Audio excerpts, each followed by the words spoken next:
I got a new project that I'm really excited to show you guys. I actually got this truck given to me by my wife's grandparents. They've seen the channel and stuff. They like what I'm doing here, and every time I go out there, I've always asked them about this truck. What are you guys doing with it? Hey, what are you guys gonna do with it? You want to get rid of it? Well, finally I bugged them enough that they gave it to me.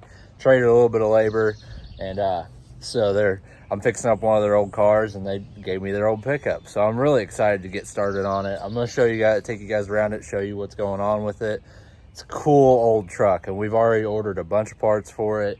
We're gonna get it in, get it lowered, get it cleaned up, get it running good, and so we can cruise it around and drive it around and have some fun with it. Let me show you guys what we're working with. All right, guys, so what we got is a 1983 square body. It's a long bed truck, 2-wheel drive, pretty clean. It's got a little bit of rust here and there, a little bit in the cab corners. This truck is really, really cool. They've used it over the years.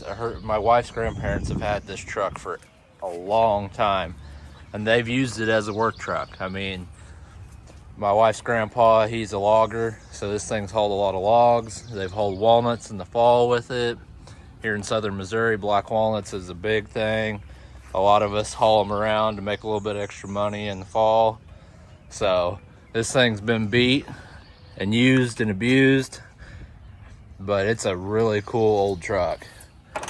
It's a factory 4-speed, 2-wheel drive. It's a cool old truck. We got a seat cover to go over the seat.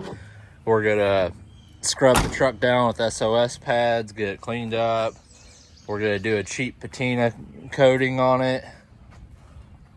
It's not got the factory engine anymore. It was a factory 5-liter, so it was a factory 305.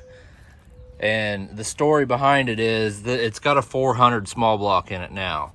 So what happened was, the previous owner, before my wife's grandparents owned it, had blew up the 305, and then they put what they thought was a small block 350 in it. Well, it had a real bad shimmy and a shake to it. Well, it turns out that they used the 305 flywheel, and anybody that knows small blocks knows that the 400s are externally balanced. So it's got a balancer on the crank down there, and then the flywheel is balanced too. So they pulled the transmission back out. They only gave $400 for the truck because it had the shimmy and the shake to it.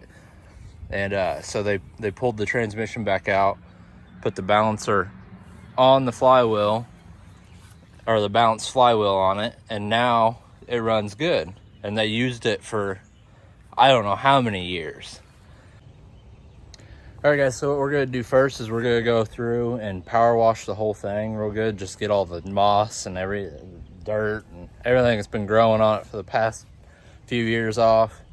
And then we'll come back with some bucket of soapy water, and we're just gonna use SOS pads and gonna go over the whole thing and get a little bit of the surface rust and kind of bring some of that, more of the patina out of the old truck, and get all the stainless and the chrome cleaned up a little bit and stuff like that. So I'm just gonna go ahead and power wash it first and follow along. All right, guys, so I went ahead and taped off the air intake there just so we don't get any water in there. I'm gonna try to stay away from the alternator and the distributor back there. I sprayed the whole engine down with just some gunk. We're gonna get just some of this grease and stuff knocked off that's been on here forever. We did go ahead and pull down the little fiberglass mat. It was already falling down and stuff anyways. So we're just gonna get this cleaned up a little bit before we get in here and do the tune-up and stuff like that. Just get some of the dirt and everything knocked out of it. So we got it all cleaned up under here. I did want to show you, I did start with the SOS pad. You can see the difference it makes here. This is where I hit it with the SOS pad. And then here, you can see the little bit of surface rust and the oxidation and stuff. Basically all it's doing is taking the oxidation off. And we're gonna come back and we're gonna hit it with some ZEP high traffic floor cleaner. yeah, or high traffic floor polish. I've seen people do it before. I've never used it myself, so this is going to be a test and see how it works. And if I like it, then I might do it on more of them. But this is what it looks like right now. I'm gonna go ahead and scrub the rest of the truck with an SOS pads and clean it up real good. All right, so I got a bucket of soapy water, just Dawn dish soap. I'm taking some of these SOS pads. You got to get the soap filled ones. Just dip them in your water here, get them nice and wet. And you want to get the surface nice and wet too. And you just go start working it in there. And all you're doing is just pretty much polishing the paint. I mean, just think about it as you're polishing the paint and just scrubbing, and you'll feel with your hands where it's rough and where it's smooth. So you just get it all cleaned up. Just cleaning that surface rust off there. So I'm gonna start with the hood and then go down to the fender and just start working my way down the truck. And it's gonna look 20 times better after I get this. And it'll also change the color of the truck too. You'll pull a lot of this surface rust, like this stuff right here, out. I mean, you go to town on it, it's really gonna start changing the color of it, and it's gonna start bringing some more colors out of it. It's really cool. This thing is basically your paintbrush. So on these high spots and stuff, if you want to scrub a little bit harder, it'll pull some different colors out of it, and it'll look really, really cool. So I'm gonna set up the tripod and I'll show you guys what I'm doing. I did go ahead and take the bug shield off, but don't worry, I am putting that thing back on. I really think that thing's cool, and that is a real cool vintage piece. But just wanted to get it off so I could get this front layer, or this front edge here, cleaned up real good.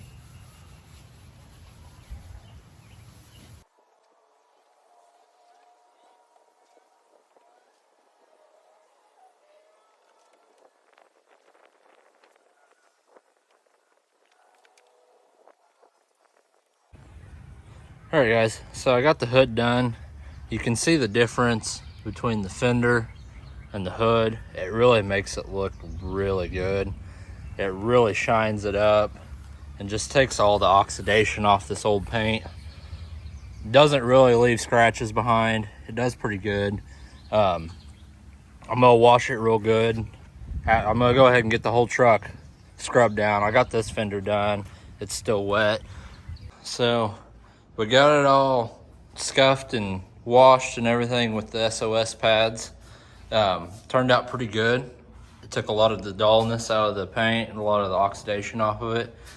We got it jammed in here in our little shop. Big truck, it barely fits in here. But no, it turned out really good. Looks a lot better.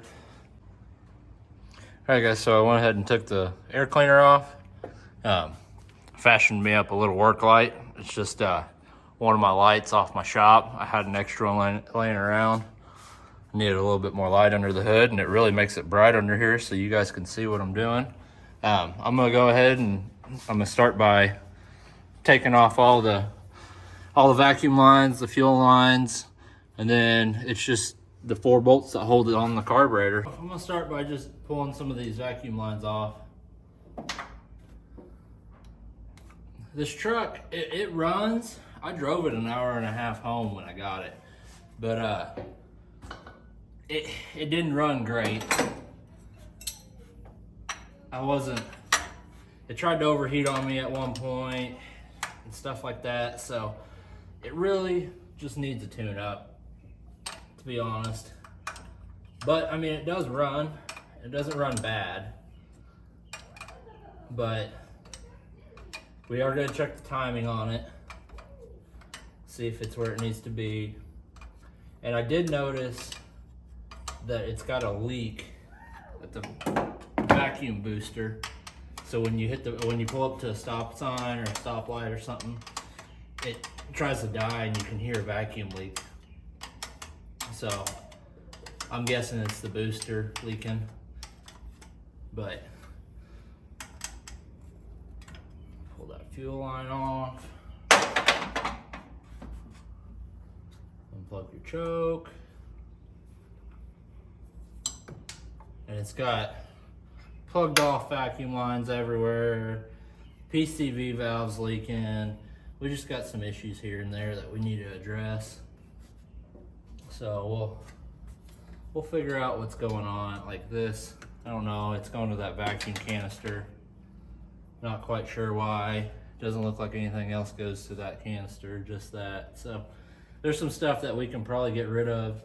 Like I said, this isn't the original engine. This came out of a van from what I was told. That's why the dipstick's so long. But I've never rebuilt one of these old Quadrajets. I've heard they're not too bad. I've watched a couple videos. I feel comfortable doing one. 1/2-inch bolts that hold the carburetor on itself. Got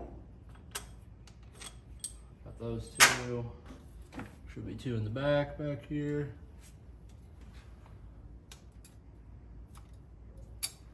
There they are.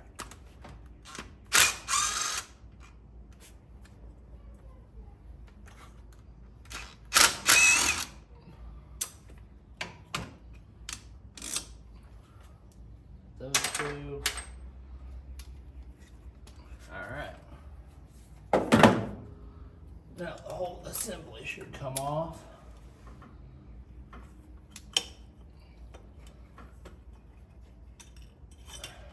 Pull the throttle springs off, return springs. Set those to the side. Oh, we got our booster on the back here. But after I got it, I did go around with a can of brake clean and spray all the way around the intake, just looking for vacuum leaks. This lower gasket on the carburetor, between the carburetor and intake, is definitely leaking. So we're gonna go ahead and replace that while we're there. Let's see if we can get that hard line off for the booster. There we go.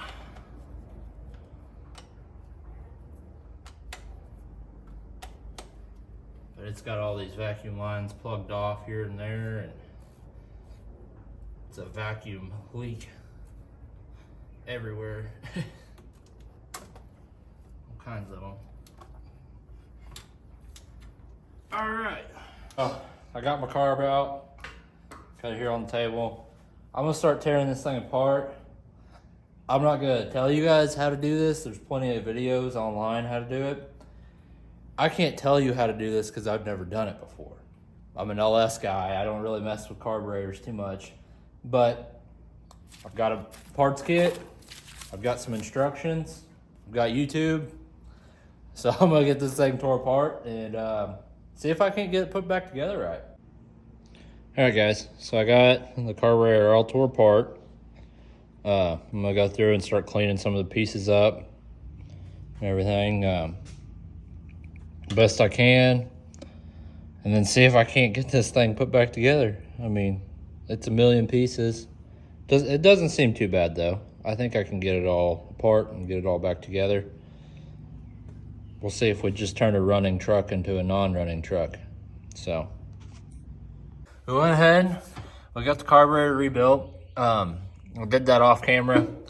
I finally found the right rebuild kit. I figured out on these Rochester carburetors, these Quadrajets, right here, you have your part number. Do a little bit of research. If you have one of these and you plan on rebuilding it, do a little bit of research. Figure out which carburetor you have. I didn't do that. I just ordered a kit and guessed.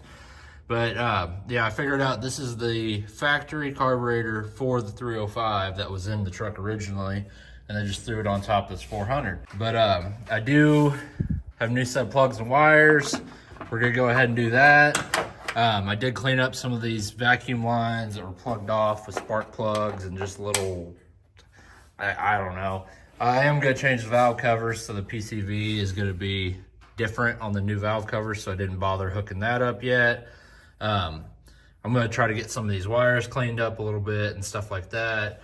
I got a new cap, new rotor, new plugs. So we're gonna go ahead and do all that first. And then we're gonna work on setting the timing and tuning that Quadrajet. This one being an 85, it's not a Phillips head screws for your adjusters. If you guys can see in there. There we go. See, it's not a Phillips head, so I didn't have the right screwdriver, so it just made me a screwdriver.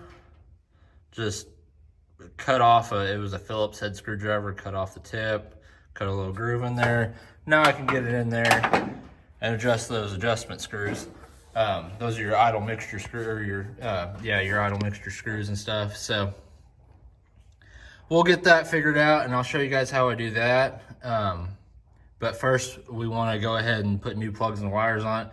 There's no point in tuning the carburetor if the timing's not set right, and if you have other ignition issues, which I'm thinking we might. So I'm gonna go ahead and start with that, and then we'll go from there. All right, guys, so I'm gonna start by pulling the distributor, pulling all the wires off.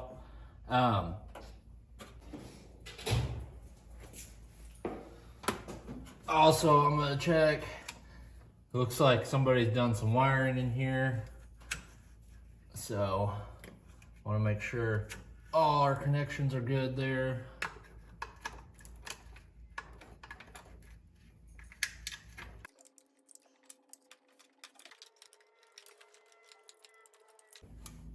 All right, let the cap come off. Go ahead and start unplugging some of our wires.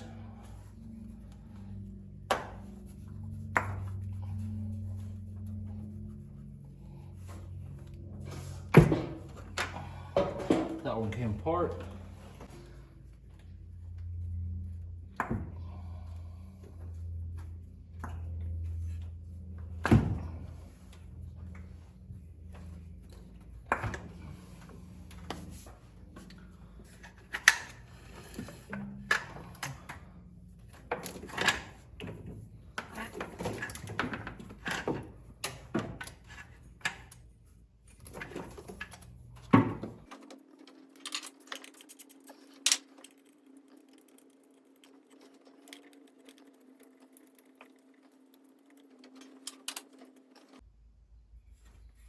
You can see on this rotor, if it'll focus,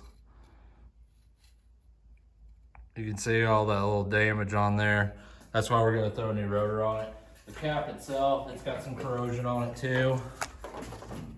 If you can see on there on the tongs. So it definitely needed a new cap and rotor. We bought a kit. It's just cheap little Duralast kit. There's the part number. Got it from AutoZone. It's like 25 bucks or something like that. It's super cheap. So we're gonna go ahead and throw this on there. Alright, so we'll throw our new cap on. If you've seen, we just marked it. That way we don't get 180 out.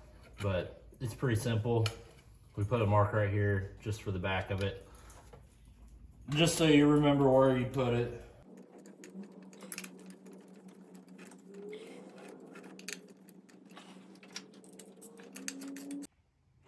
You guys haven't seen the shop dog in a while.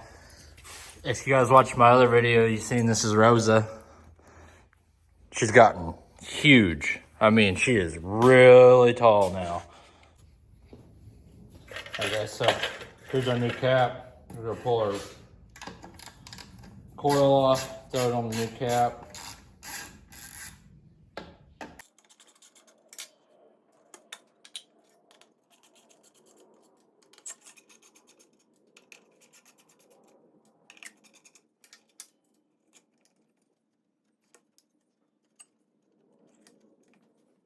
Those are your terminals. Otherwise, we gotta buy a new coil too.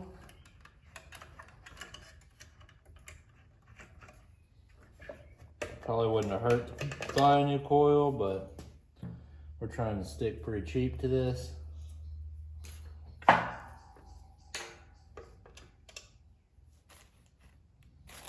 So our kit.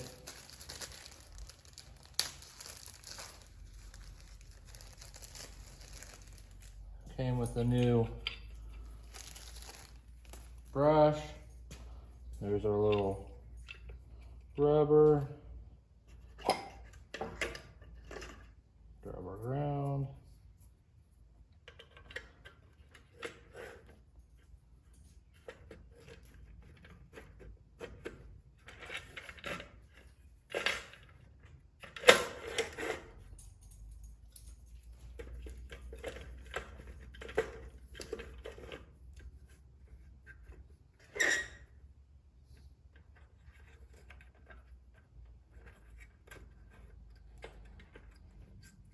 There we go. Easy as that. Now we can throw it back together.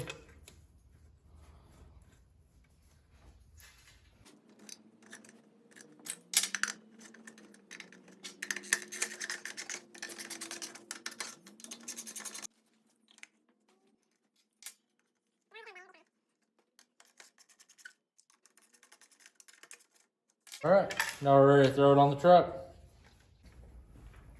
All right, guys, so we're gonna go ahead and do the spark plugs. Now, I haven't pulled a spark plug on this engine yet, so we're all getting ready to see what they look like. I don't know how long they've been in here. I have no idea what they're gonna look like.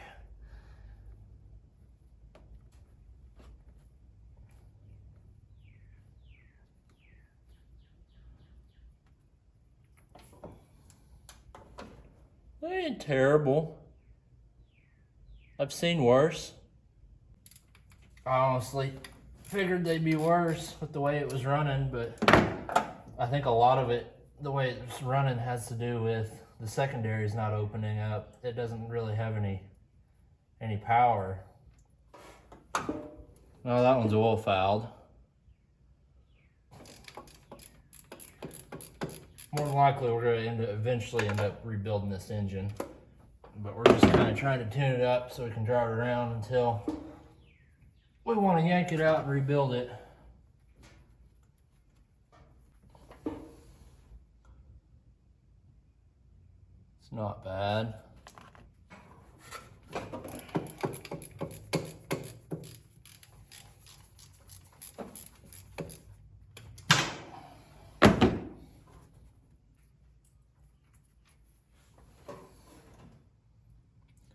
Well, this side don't look terrible other than cylinder number 2.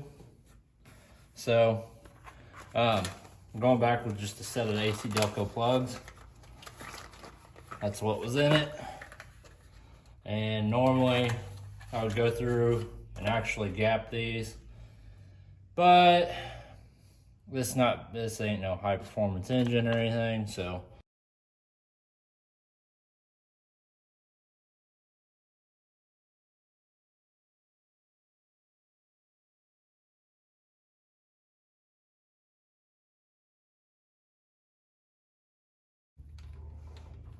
all right. So I'm gonna yank the other side out real quick, throw the new ones in, and I'll come back. All right, guys. So we got the plugs and wires in, or the new plugs in. We're getting ready to do the wires. I want to show you right here. There's your firing order, 18436572. So we'll go ahead and start throwing our wires on. We want to start with the longest and route the longest over here, so it'd be cylinder 1, and then we'll go to 2. That way it keeps the wires more organized and you don't get to your last one and have too short of a wire. I wanted to show you, so this was cylinder number, if it'll focus. There we go. That was cylinder number 2. You see it's pretty oil fouled. And this was cylinder number 1. It's real oil fouled. So my guess is this engine probably needs a rebuild. I'm using a set of NGK wires. I just got them from Rock Auto. Super cheap set of wires. And I thought they were cool because they're blue. So we're gonna start, number 1, we're gonna run our longest wire.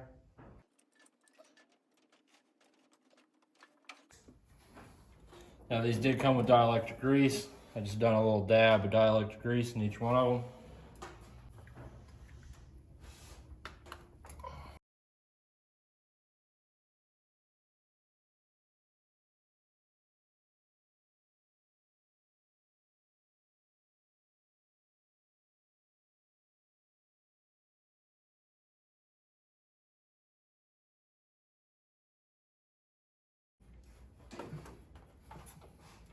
All right, there's that. Now let's fire it up and see if it still runs.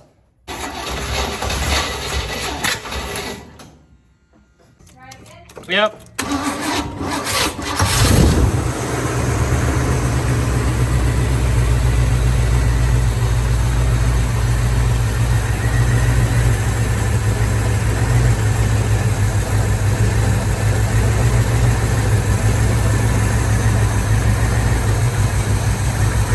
So, started with number one, redone all the wires.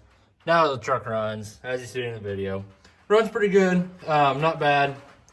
Does smell like it's running pretty rich. So I do want to hook up a vacuum gauge to it and go ahead and get this carburetor dialed in real good. And I also want to throw a timing light on it. I'm gonna throw a timing light on it first. I just got cheap Harbor Freight timing light. We're gonna get this all hooked up.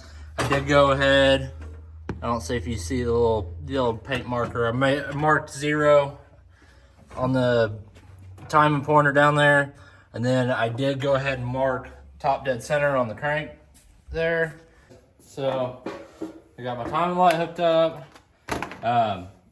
If you've never done one of these, it just hooks up to your battery. You hook up to number 1 spark plug wire, or your little clamp. You want to make sure to set your, when you set your initial timing, undo your vacuum line to your vacuum advance on your distributor. Plug that off with a screw. I've got, like I said, I got my pointer marked. So let's see, I'm shooting for around 12 degrees at initial timing.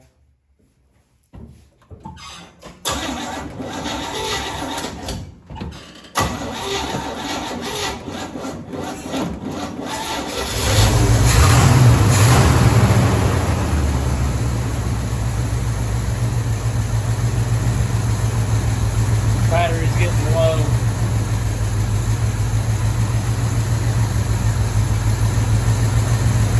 I got the dial on the gun set to 0.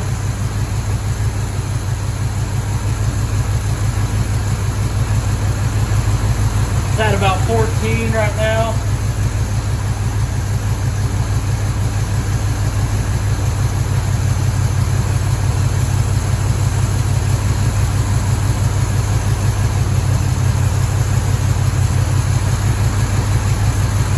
Right there's about right at 12. And the engine sounds a lot healthier and a lot happier right there. So we're gonna walk down to the distributor right there.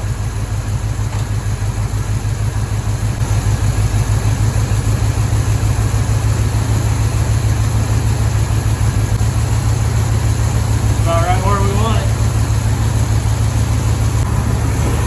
See if I can show you guys exactly what I'm doing here. See the little yellow mark there? That yellow mark is 12 degrees. We're pretty much right on the money. Alright guys, so this thing's running way better now. When I first started, I thought honestly there was something wrong with the timing light. To find where the mark was, I had to dial it all the way to 30. So it had way too much advance. So I loosened up the distributor, dialed it way back. Now it's running way better, sounds way healthier. It starts up real easy now. I mean, before you would have to pump the hell out of the pedal. Now, I mean, you give it 2 pumps, fires right up. And we got our idle set a little high, maybe lower it down just a hair. but sounds way healthier. I drove this thing an hour and a half home, and it was rough.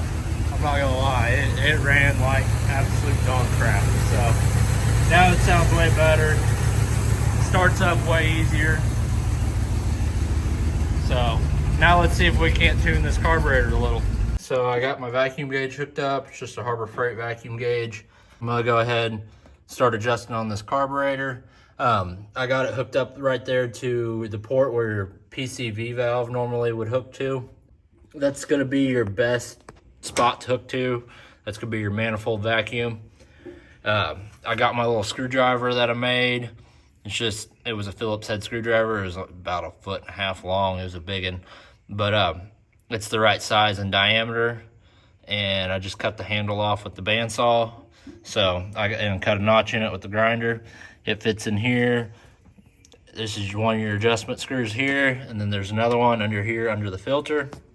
The intake's kind of hot. I'm gonna put a pair of gloves on, but I'm gonna get the truck started up. And what we're watching for is the vacuum will rise, and then it'll start falling back down. So we want to adjust until it gets to the highest point, and then we stop.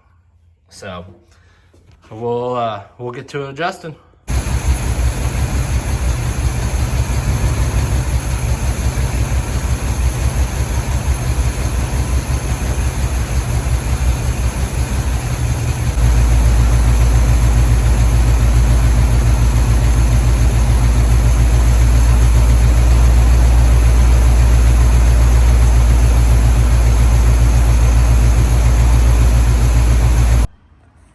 All right, guys, I got the truck rolled out here outside the shop.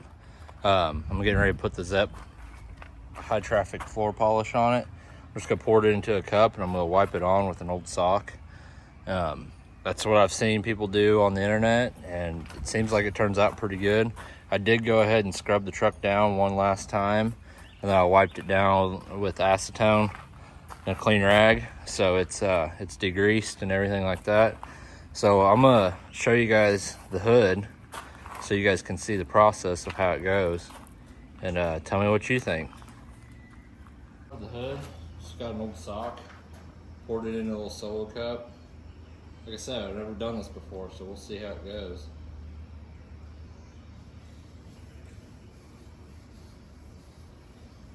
Finally got a nice sunny day today.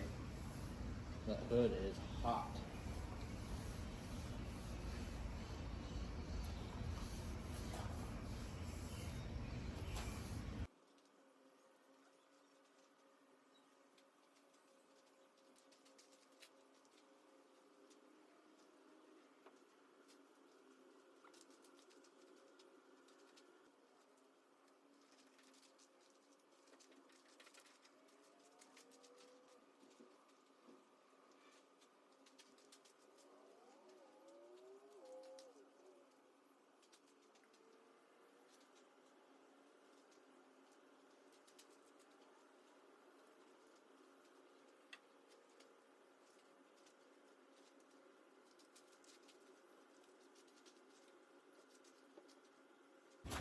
I got the first coat on the hood.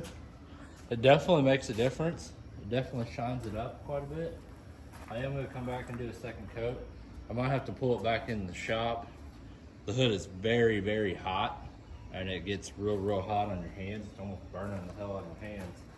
So I'm gonna go ahead and do the rest of the truck. And when I come back, I'll show you what it looks like. We'll do it before and after. So we got the first coat on. Looks pretty good. It definitely changed the look of the truck. It's not so dull now. If you see, I do have some streaks. I am gonna go over and do a second coat of it. But this side turned out really good. You can really see it shining in the sunlight. So I think it's gonna look real good with it. And we still gotta get our lowering kit on. We are gonna jack it up and yank our wheels and tires off and go ahead and paint them too while we're at it, but looks really good. This first coat's still dry, and I went ahead and yanked the wheels and tires off. And I hit them with some red Scotch-Brite, and we're gonna go ahead and paint them. If you've never painted wheels before, the easiest way to do it is get you a deck of cards and just stack it all the way around in there. But I will tell you, if you got 4 15-inch wheels, one deck of cards will only do 3 tires. So I had to tape the fourth one. No big deal. I'm actually probably gonna run another piece of tape all the way around just to make sure I don't get no overspray on the tires. This works. It's just a pain in the butt because you got to tear off. You see a little piece, a little piece, a little piece, a little piece. It takes a while. So I got that one all taped up. Did tape off all the valve stems. And so we blew them off and wiped them down with some wax and grease remover. So they still look a little rough, but that's just surface rust. We couldn't get it all off. We're just wanting to spray these. We got Rust-Oleum. It's a satin off-white, and then we got a clear coat to go over it. So it should look pretty cool. I sprayed out a little test piece, and it looked awesome. So it should look really good on this truck.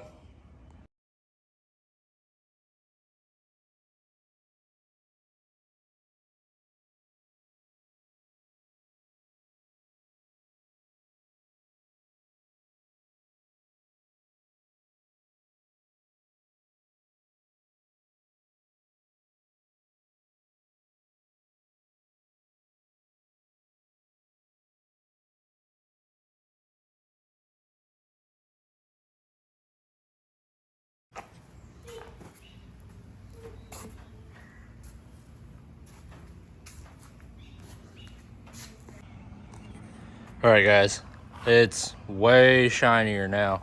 I got a second coat on it, and it looks freaking amazing. It really does. That stuff, I'm pretty impressed for a $25 bottle of Zep floor cleaner. You can see in the hood, I got a few streaks. It's so hot out here today. It's like 89 degrees or something like that out here. And in the sun, I had to put like 3 gloves on to do the hood there because it's just so hot. The rest of the truck turned out really good, but I think I'm gonna have to redo the hood, maybe in the shop. I'll probably do one more coat inside the shop. That way it's not beaten down in the sun. It's almost like the stuff starts drying before you can get it on. You know, I figured while we're in a spray painting mood, let's go ahead and spray paint some of this engine just to make it look a little better.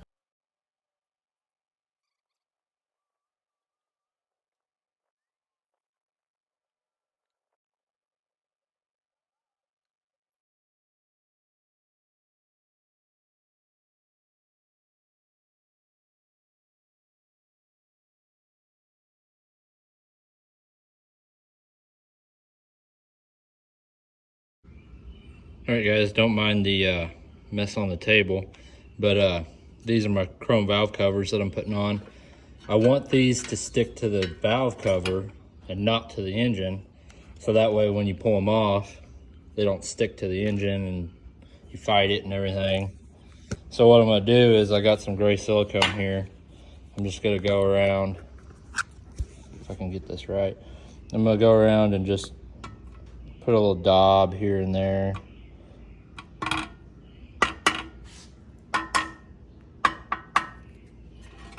Before I lay that gasket down. I like doing both sides of the bolt hole.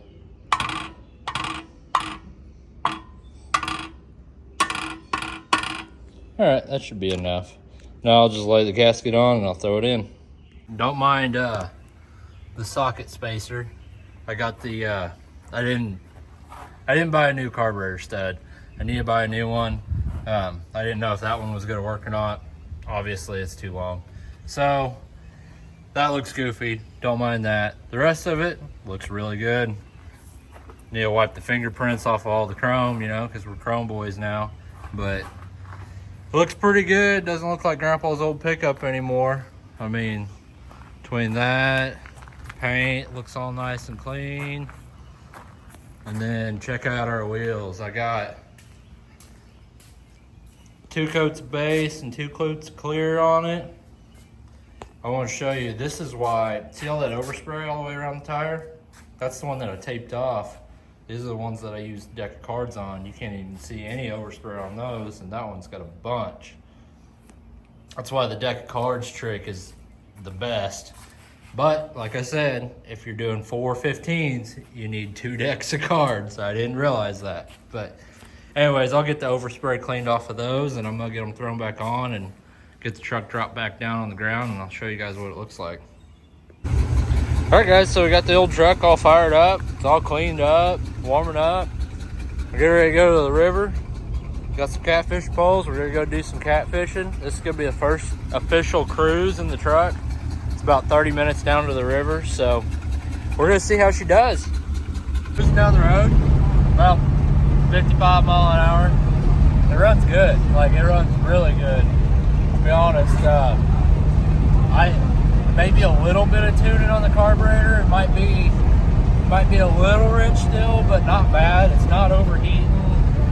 It seems like it's running pretty good, so we'll see how it goes. It's doing all right. Let's go do some fishing.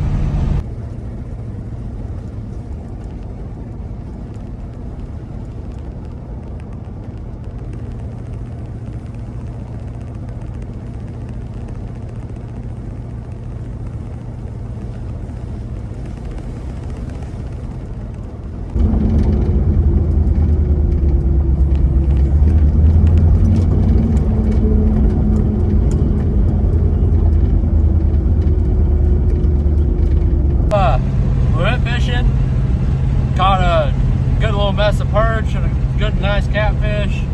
Not too great of a day, but you know, we're driving around the old truck, so it's doing pretty good. Did find out a couple little things. We need to put a starter on it. The starter's starting to drag pretty hard, and we need to put a new thermostat in it. Thermostat seems to stick here and there. Had to kick the heat on a couple times. But other than that, the old truck does great, man. It's running really good. It cruises nicely. Need to fix the speedometer, but you know, the phone works for that. So it's going great, guys. Thanks for watching. All right, guys, so times came. I'm lowering the truck. I got my buddy Sean here. He's gonna help me out. I've got my lowering kit. I've got drop spindles, drop springs, drop shocks, clip kit for the rear. The truck's gonna sit super low. It's gonna look really cool. So follow along, watch us lower this thing. Alright guys, so I'm gonna go ahead and start by ripping the wheels off.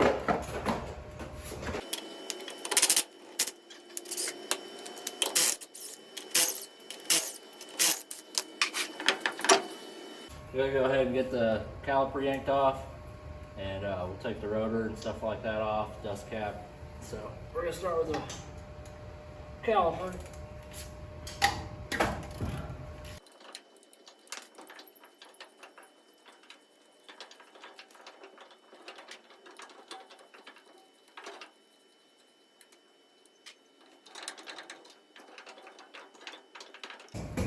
All right, now we gotta get the hub off. I'm just gonna take the dust cap off here. Just smack it with a hammer and a screwdriver, and you want to be careful. They're pretty thin metal. You can bend the hell out of them, and then they won't seat in there properly. Oh, this thing needs grease too, pretty bad. This one had a decent amount. Clean off some of this grease. There's a cotter pin in here. Hold your hub nut on. Good thing we got more cotter pins because this one's chewed up.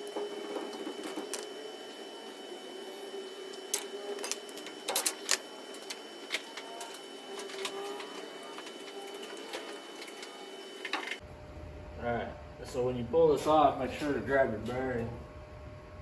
Be careful that don't let it drop.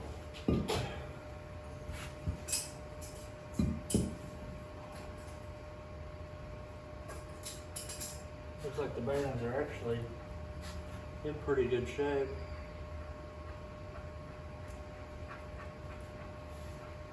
Because we're going to be reusing the rotors.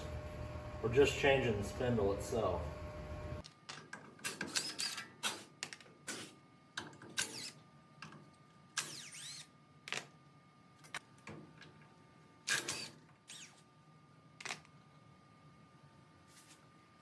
on tie rod end. I don't want to damage the end itself, so I'm not going to smack it here. I'm not going to smack it here because I don't want to damage it. I'm going to smack it right here on the side of the spindle. We're changing the spindle anyway, and you're not going to hurt that spindle hitting it. So what we'll do is I'm just going to hold some pressure up on it.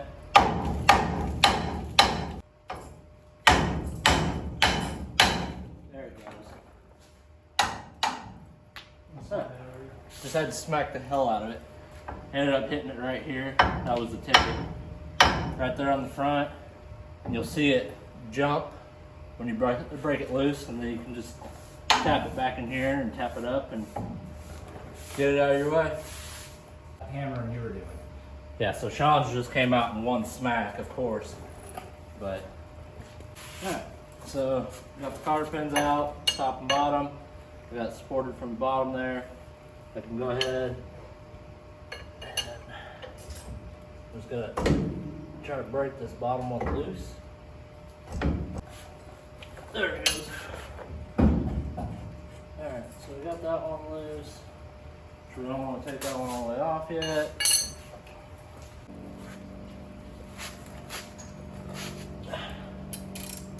Oh, hey. Duh. Top is reversed from the bottom. That means I just tightened the hell out of it. There we go. I wouldn't take yours loose until you get a jack under it. That's fair. I'll wait on you then. This is the easy way. Full spindles, not the safe way. So, all you gotta do, take a little bit of the pressure off, and it already popped.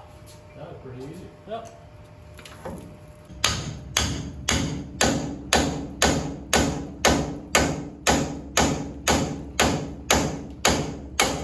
There it goes. That one was just really stuck on there. Oh.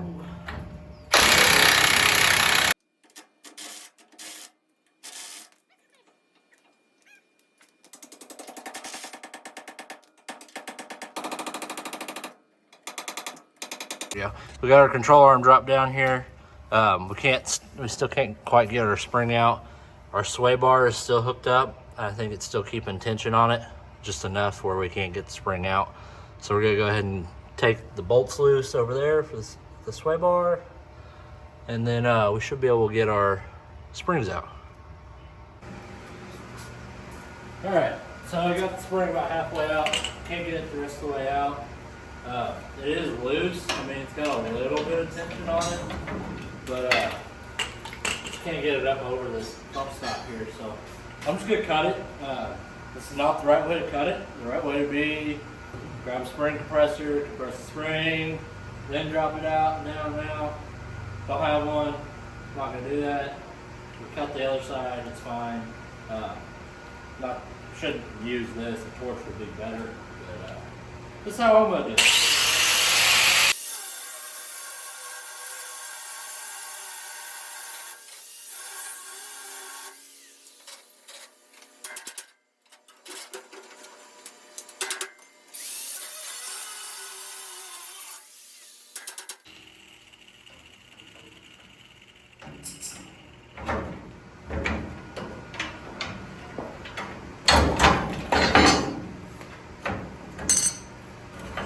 Just like that, came right out.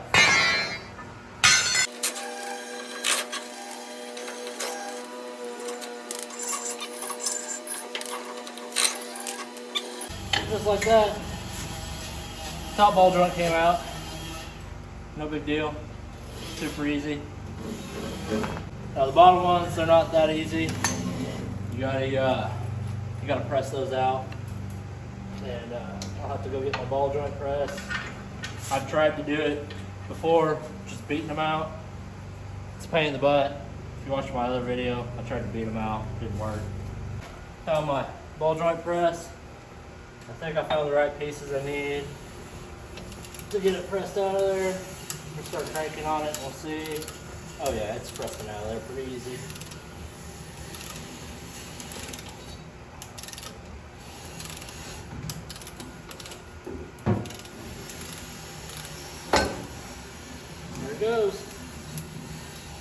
Just like that, bottom ball joints out.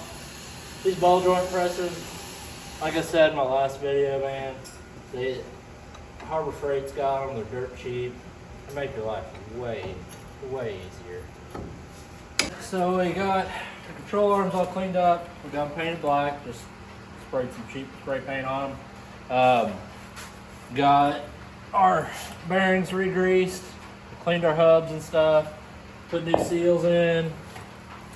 Now we're ready to start putting our ball joints in and putting our new drop spindles on and everything like that. So first we're going to start by pressing in our new bearings, our new ball joints.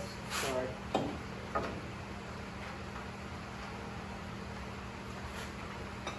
Just basically the reverse of what we did before.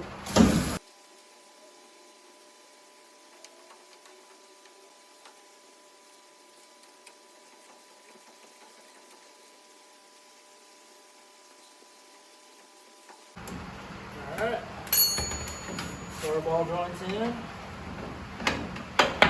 super easy. Alright, now we're ready for our dust shield.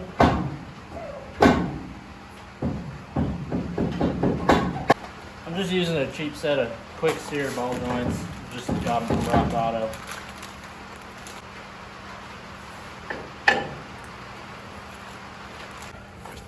I'm still working on bolting this upper ball joint in, and Sean realized that we have an issue here. I guess I ordered the wrong spindles. There's two different types of spindles. There's a spindle for 1-inch rotors and 1 1/4 inch rotors. We have 1-inch rotors, and I thought I had pulled the wheel off and measured before all of this, and I thought 100% I ordered the right ones. I don't know, either the ad was wrong on Amazon, because I just ordered these on Amazon. They're real cheap on there. Anyways, they sent us spindles for 1 1/4 rotors, and we have 1-inch rotors. So they don't fit at all. So I ordered some more. They'll be in a couple days. Cross your fingers, they should be the right ones. So that's kind of a bummer. We won't be able to get this put back together today. But we're gonna go ahead and get the ball joints in and everything. We got it all cleaned up. So when they do come in, it'll be super easy. We can just slam them all together. So, but for now, I'm just gonna throw this ball joint in here, and we're gonna call it a day.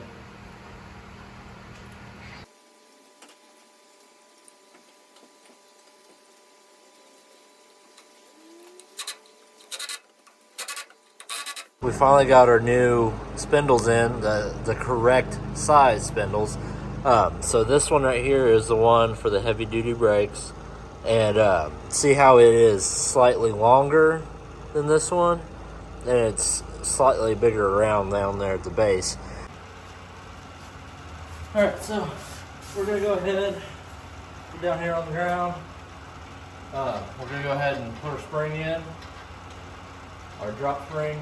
And these springs are considerably shorter than the factory springs. And they have a different spring rate, so that's what makes them drop spring. Kind of like the same ones that we put on the C10, if you guys watched that video. But what we're going to do first is just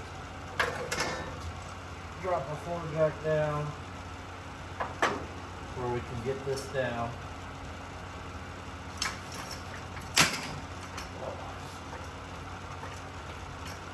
Down a little bit, just to squeeze our spring up in here.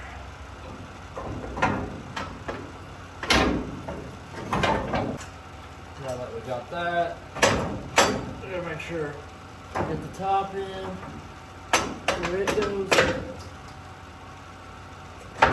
There we go. Okay, now we can hang our spindle, just like that. Go ahead and put our nut on the bottom. Finger jack this up just a hair.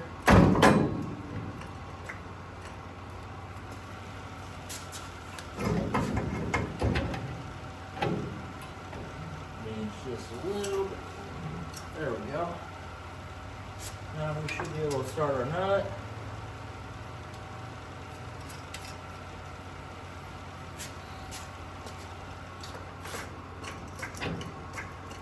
There we go.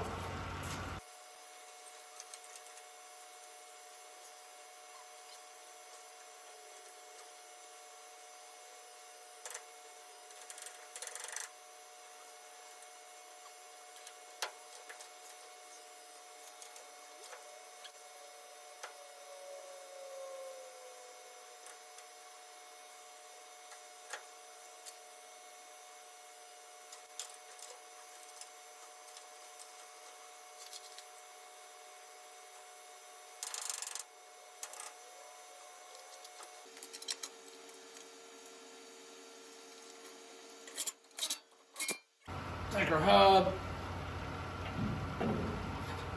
slide it on.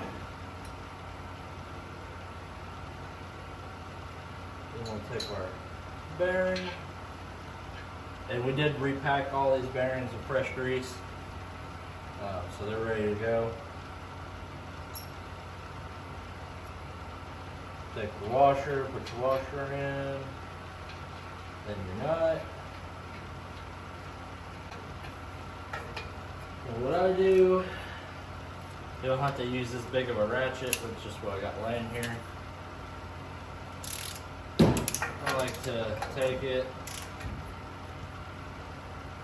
spin it around, tighten it down.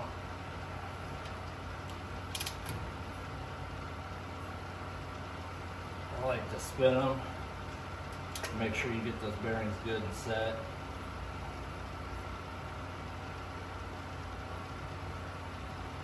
Snug it up, then back it off a half turn, spin it around. I just take it and tighten it down by hand. It's just a little bit. You tighten it up till it touches and give it a little. I mean, you can't really get it very tight there, so I'm just snugging it up. And then it's all feel. You don't want it too tight, but you don't want it too loose. You want just a little bit of preload on the bearings. That feels pretty good. Now let's take a brand new cotter pin. Stick a brand new cotter pin in there.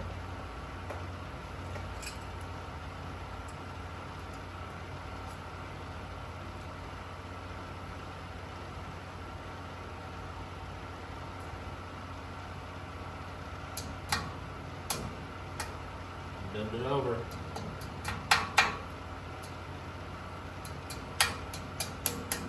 There we go. And then I usually put a little bit of grease in the cap.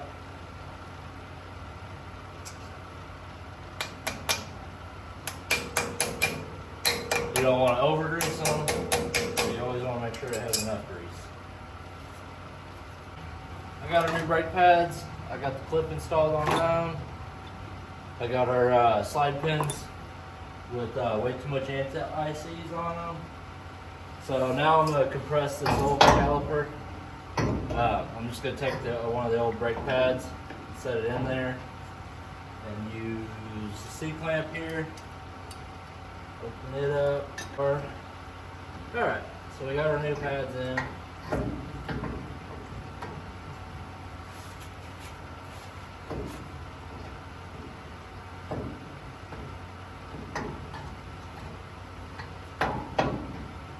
There you go, and yep, this one we're gonna have to bend the line just a hair on this one too. Let me show you guys what I'm talking about. Alright, so here is the brake line that I'm telling you about. See how it's making contact with that top ball joint?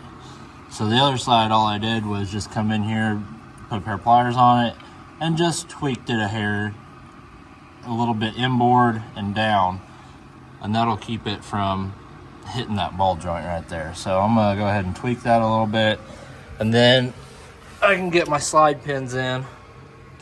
So we'll go from there. Alright, so I tweaked the brake line a little bit. Now it goes around the spindle up there. It doesn't make contact with the ball joint. I cycled the suspension. It doesn't catch anywhere. So that'll work. Now we can go ahead and get this caliper bolted on.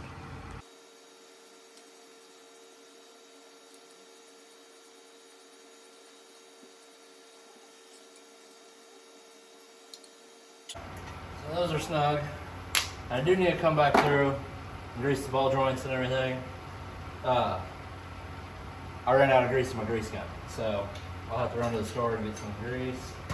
But for now, it's okay. No biggie. The shocks that I'm using are actually the shocks that I got for the 68 C10. They're just Bilstein shocks. They're drop shocks. You can buy them on eBay, Amazon. I don't know, pretty much everybody has them. They're about $200 or so. These ones are briefly used, but they're still in good shape. So we're gonna throw these on this truck, and when I'm ready for them to go on 68, I'll just buy another set. So, but this way I didn't have to buy a set of shocks. And that truck's just sitting there right now. We will be getting back to work on that truck very soon. We wanted to get this one lowered. We really wanted something that we could just cruise around in until we get that 68 done. So that is why we're doing this one first. Alright, that's tight.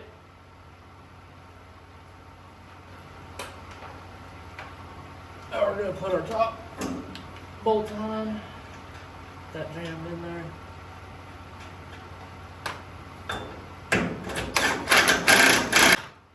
So now we're all done. Now we're ready to put our wheels and tires back on.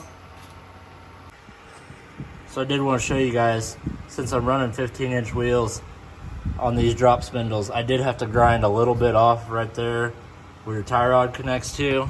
And on the lower, let's see, I'm gonna get down here where I can see. On this lower control arm, it'll focus. There we go. I ground the lip all the way off. Just used a flat disc and took it off. I'll show you why real quick. So if you see right here on this other side, I got the wheel and tire on, and the wheel is real close. Let me see if I can get a better light on that. The wheel is real close, but since I ground it, it clears pretty well. And then it was the same right there with the tie rod end. So I ground it down a little bit, and now I have a mile. So it won't ever hit, it won't ever come in contact now. So we got the front done. Look how much higher the back is than the front. The front is dropped. I mean, it made this thing low. And so the back is gonna be 5 to 6 inches, and this was 4 inches. So this truck is gonna be on the ground, but it's tucking the tire just a hair. It looks really, really good. So we're gonna get started on the back now. All right, guys, so I got my father-in-law, Travis, here. We're gonna go ahead and get the back of the truck dropped down. And so I'm gonna set up the camera and show you guys what we're doing. All right, everyone, so what we're doing here is we got what's called a flip kit. So right now, this rear axle here is mounted underneath the springs. So what we're gonna do is take this axle down and out, we're gonna slide it through, and we're gonna put it on top of the leaf springs here. That'll drop the truck about 5 to 6 inches. So we gotta pull our shocks off, we gotta pull our brake line off, we gotta cut our U-bolts, we gotta pull our drive line. So that's what we're gonna start working on now. But so what we're gonna do now is Travis is gonna start taking the shocks off. I'm gonna take the drive line loose, and then we can start getting everything else taken off and drop it down and get it out. So.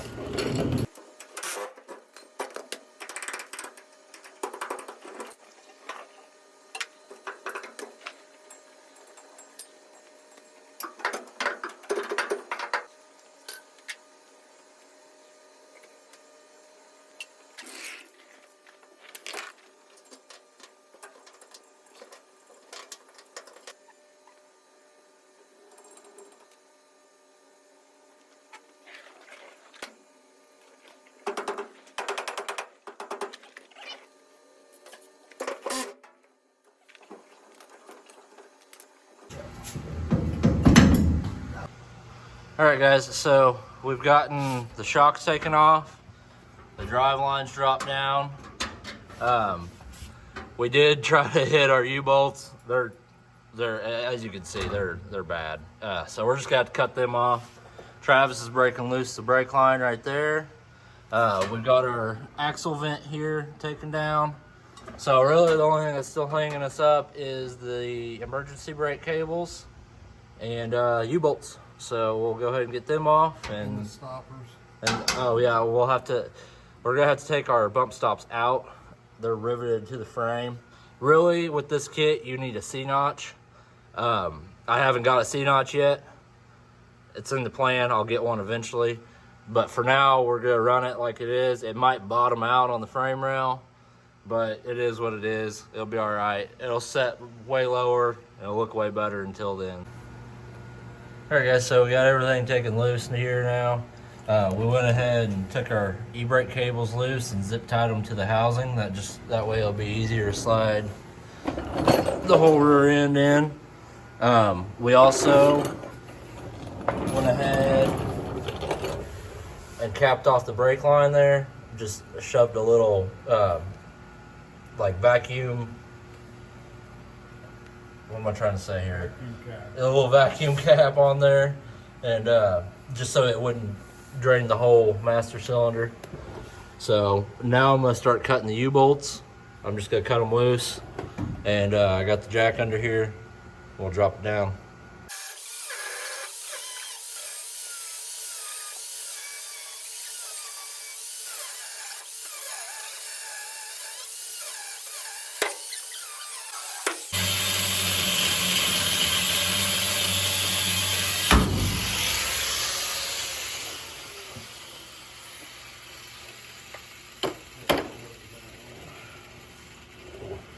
I might have to cut the front sides too.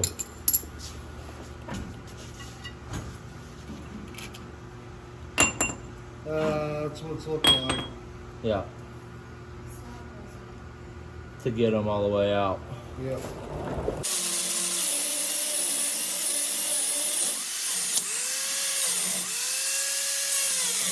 All right, go ahead and drop it down.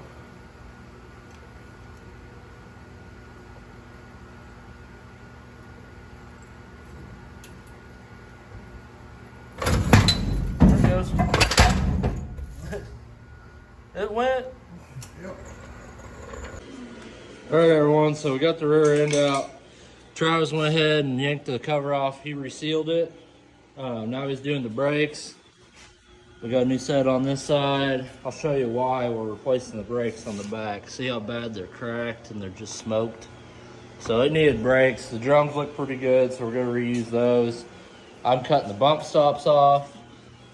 This one I got off already. They're riveted on. You can see this one over here. I gotta grind the heads off the rivets to get those off. It's kind of a pain, but it works. So I'm gonna work on getting that one off. He's gonna finish the brakes up.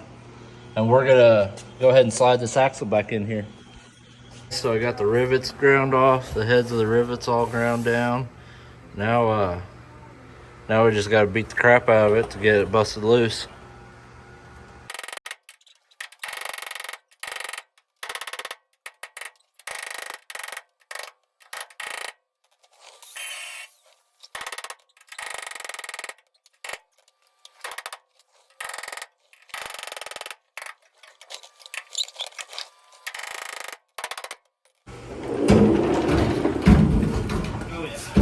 It went? Yep.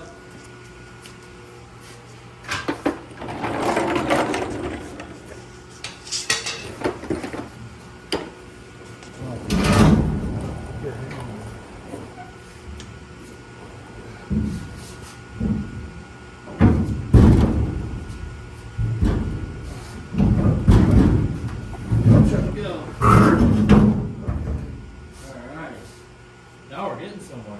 Let me come over there and I'll See, help I you. remember I used to do this when I was a kid.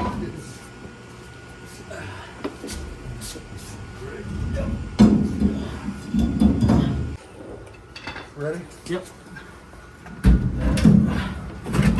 There it is. Alright. Oh, wrong lines. Now we got it flipped over. All right, if you want to go over to the other side and grab the other side, we'll just roll it. Yeah.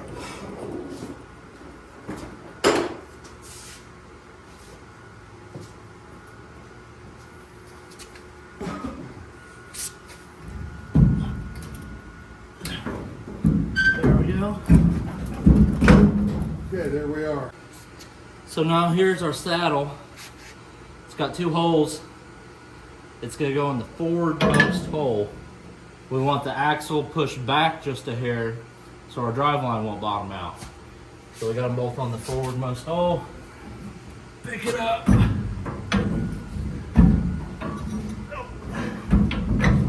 there it goes. It sits right in the saddle. Just like that. Now, same deal on our bottom plate. Forwardmost hole. Just like that. And then we'll throw our U-bolts in. And drop her. U-bolts down in there.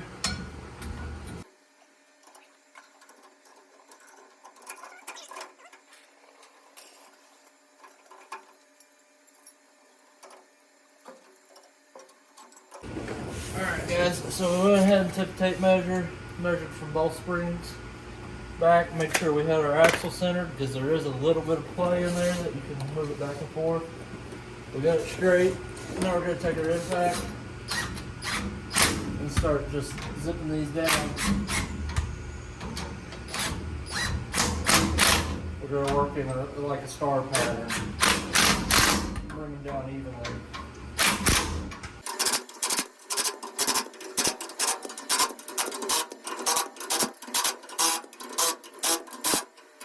So just wanted to give you a little update on what's going on. Got the brake line hooked back up. We got the shocks in. We had to modify the shocks a little bit to get those in. It's because they're not for this truck, they're for the 68 instead of this one. Travis is bleeding the brakes and putting the brake drums on and setting the shoes. I'm getting ready to throw the drive line in.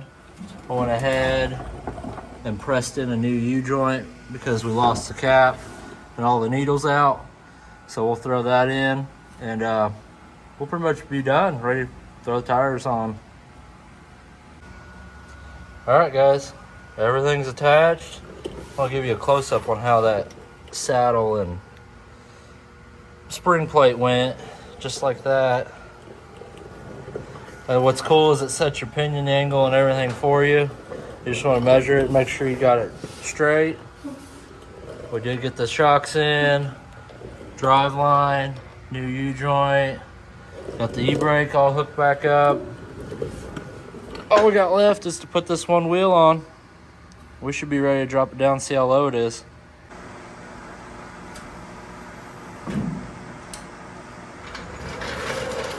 Oh yeah. That was good.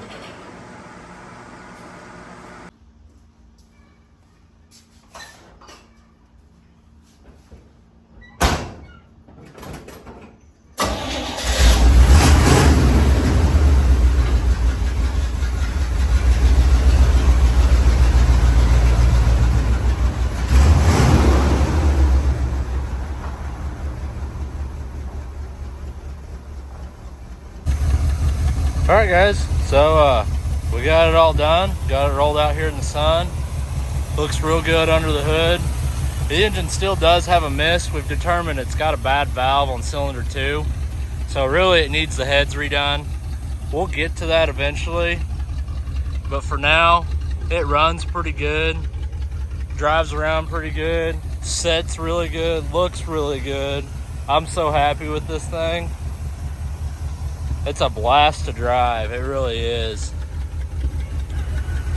Got the outside all shined up, got the inside all cleaned up. Looks like a brand new truck.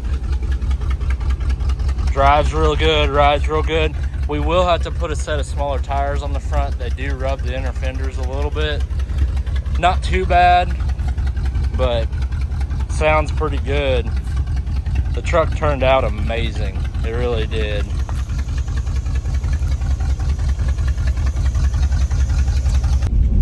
Well everyone, it's been a great time. I'm gonna go out and take this thing for a little drive and cruise it around, have some fun, listen to some old country music. you know, do what you're supposed to do in these old pickups. We do have much more to do to it.